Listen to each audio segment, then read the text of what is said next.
Hi, and welcome to Gaining Vision. I'm Melanie Taddeo-Nxumalo. Thanks for joining me. As usual, make sure you like the video and subscribe to the channel. Today I want to talk about something that's really dear to my heart. We're all going through COVID-19 right now, but there is a large demographic of people that are not even being thought about, and that's individuals with disabilities. Whether they have a visible disability, they have a physical disability, they're in a wheelchair, a walker, use a cane, they're blind like myself, or they have an invisible disability. It's ones that you can't see. They are facing COVID-19 the same way you guys are, but with an extra layer of issues to deal with. So let's get real. COVID-19 is a scary thing. We can't see it, we can't necessarily stay away from it other than following the social distancing, wearing a mask, and staying home. All very important things for all of us to do.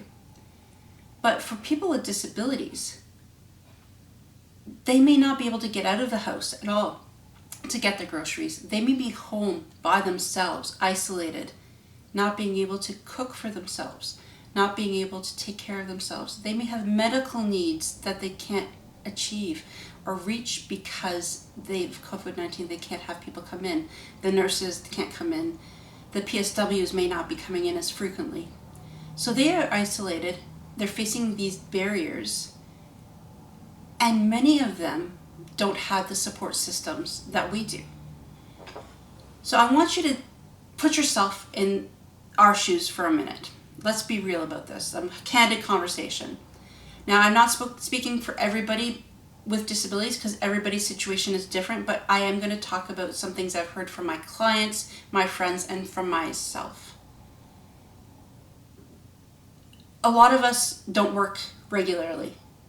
We may have programs we go to, exercise, things that we socialize with people at on a weekly basis. We can't go to those programs.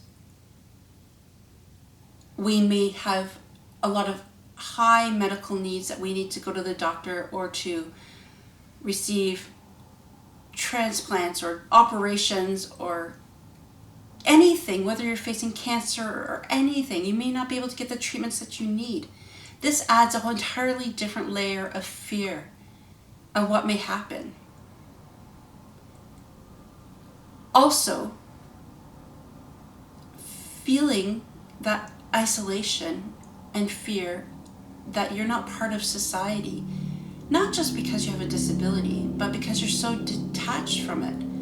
I think about other people with vision loss that may not be connected on social media, that may not be able to connect with people on Zoom because they may not have access or the means to use a computer. They may only have that phone, but they may not have a lot of people in their life that they can talk with. You may also want to think about how getting around is changing for them. Accessible transportation. Usually, if you're not aware of it, you travel with at least 3 other people on a bus or a taxi in very close quarters.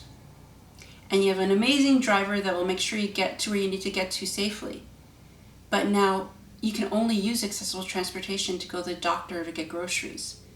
So if you wanted to go to the park and just get some fresh air, you can't.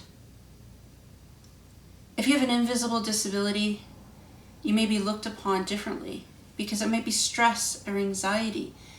And we all feel that normally, but you may have something like depression or mental health conditions that others may not comprehend. So something scary like COVID-19 plays havoc on your emotions. So not only are you lonely, isolated, stressed, and anxious, but you also have your own personal things that you're fighting with. I myself have suffered from panic attacks and anxiety in the past, and that's scary. Then being by yourself and not being able to have control over the situation impacts it. For people with disabilities, being able to communicate with others is essential. Being able to have that support system is essential. And right now, it's not. Many people with disabilities are on the disability support program. They get very minimal amounts of money that barely pay their rent. So some of them have side projects they work on to keep them motivated and inspired but those have been put to a stop. So now they're left at home to think, to ponder their lives. And I don't know about you, but when I think about what I'm dealing with and what's going on in the world, it's very upsetting. And they don't have an outlet to share these thoughts. So it starts to manifest itself with anxiety, stress, panic, and fear. All things that we all try to deal with on a daily basis. But it's hard. It's really hard. So for those of you who don't have a disability, I want you to think, how can you give back? And I'm not talking about donating money. That's not what a solution is. The best thing you can do is donate your time. If you are going to the grocery store and you know somebody with a disability, ask if they need something. If you know somebody's home by themselves, isolated, and going deeper into a depression, call them up. Ask how they are. Take time just to be there. I know a lot of times people that are not disabled look down upon people with disabilities, mainly because they don't understand the whole situation. But the reality is, we're all human beings, we all have emotions, and we're all struggling. But with people with disabilities, we have those extra layers of things that are not being addressed at this time. Disability isn't going up in money, the rent stays the same, our programs are canceled, and we don't have the platforms and the opportunity to share how we're struggling. There's a lot of great resources out there, different organizations doing great work, and they are trying to shift the focus to help people who are isolated at home through virtual programming and hotlines to call and talk to somebody. But with people with disabilities, they may not know those resources even exist. So if you know somebody, share these resources with them. There's a lot of things happening where organizations are helping with friendly callers and groceries drop off. So if you know of these resources that are available in your community, please share them with everybody that is in need. We have to really look at reality. We're all struggling, some more than others. And whether you have a disability or not, the best thing we can do right now is band together and share our time. We're isolated at home as it is. Take some of the hours of your day and give it back to somebody else. A phone call, an email, a text message. Anything, a friendly smile will go a long way. If you're somebody with a disability, you're not alone. You need to reach out. You need to talk to organizations. Find out what resources are out there for you. And remember, you always have a voice. You have a story to share. Your struggles are real. And it's important to tell people how you're feeling. Please reach out, whether it's to myself or somebody you trust. We're here for you. We want to get through this all together as one, because together we're strong, alone we're not. Please, guys, during COVID-19, if you're home, think of how you can give back, whether it's to somebody with a disability, whether it's just somebody in need who's homeless or doesn't have enough food.